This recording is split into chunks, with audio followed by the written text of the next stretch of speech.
regulatory authorities. Its conclusion highlighted widespread improper relationships between the beef industry and government. A shocking set of scandals were uncovered and virtually nothing happened. No one was held to account and public trust was totally eroded. Fast forward to now, and for months journalists have reported that workers are frightened to speak out about their horrendous working conditions without anonymity for fear of retribution. We've known since before May that this situation was likely to occur due to national and global trends and the unique setting in these workplaces that put it at greater risk of clusters of COVID-19. It's physically impossible for staff to be 2 metres apart in many plants. Not one improvement or prohibition notice has been issued in light of inspections. The meat industry is still worth billions, yet the budget set aside for inspections in comparison is pittance. Of the 15,338 meat plant workers, 8,896 are migrants. The non-EU workers are bound to their employers by their work permits. 90% of workers get no sick pay, so of course they're more likely to turn up to work when they have symptoms of COVID-19. There hasn't been a ban on subcontracting in this sector. The Minister for Health has said that he personally thinks factories with clusters should close. The Taoiseach has said that the power does exist under the public health legislation for the HSE to order businesses to close, and yet this did not happen. Our government has closed down entire counties, hundreds of businesses, but somehow lacks the power to close plants with confirmed clusters. That they have since voluntarily closed is irrelevant to this point. History has shown us that the industry has very considerable political clout and that the government has turned a blind eye to the industry's scandalous failings in the past. Objectively, it is completely unreasonable to ask other businesses where there have been no outbreaks to close while allowing the main source of these clusters to remain open. It speaks volumes about the powerful interests that control the sector and raises questions about some of their political connections today. Do you believe that the industry should be given the special treatment they've been afforded so far?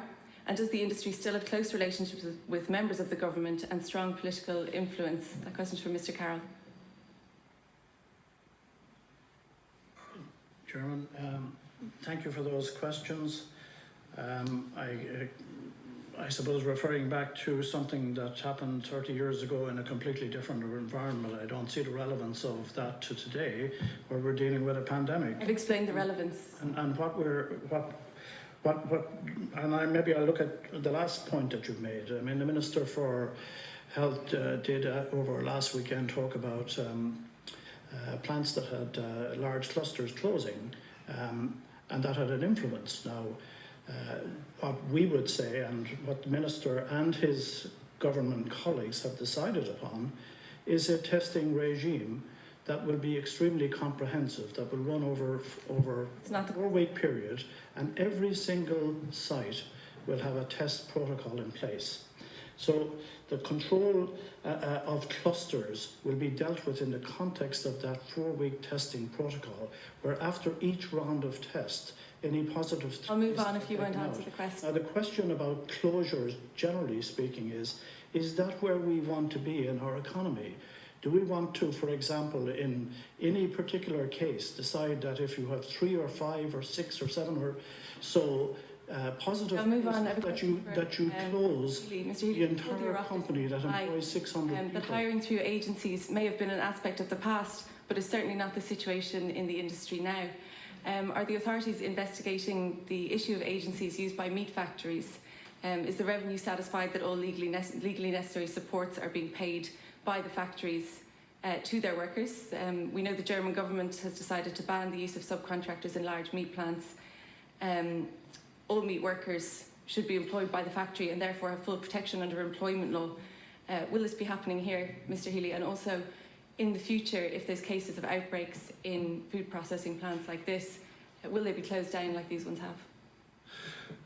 Thank you, Deputy. In relation to the meat industry and the primary processing industry represented by Meat Industry Ireland, I want to say again that direct employment of workers, direct employment by the company is what happens is the mainstay of this industry. In relation to agency workers, and I did say, as you referred to at the last sitting of that we joined, we have looked at this further, surveyed members, and we believe that the situation as far as MII members is concerned is that there's less than 2% of the workforce provided by agencies. So it is not what is being claimed, it is not the case that's been made out there, and it's important to clarify that.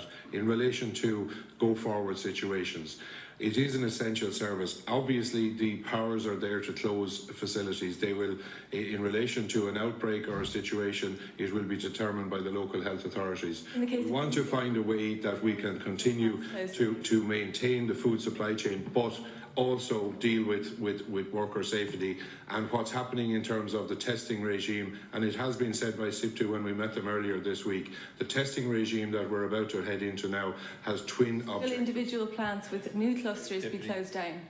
Every case will be individual, Deputy, and what was agreed amongst us with SIPTU earlier this week was, in terms of the testing, in terms of protocols around closures, they have twin objectives: one, worker safety and continuity of production. So we have to find that way through. The best way through that is rapid results, more testing and rapid results. And if there is an extreme situation, the authorities, the one plant that we represent in the 4 that are affected at the moment has been closed down for quite some considerable time now. And it is closing down. It causes problems for everyone in the supply chain. So we have to find a way where businesses can continue and workers are safe, and that's the testing regime with rapid results. Thanks, Mr. Healy. Thank you, Deputy Cairns.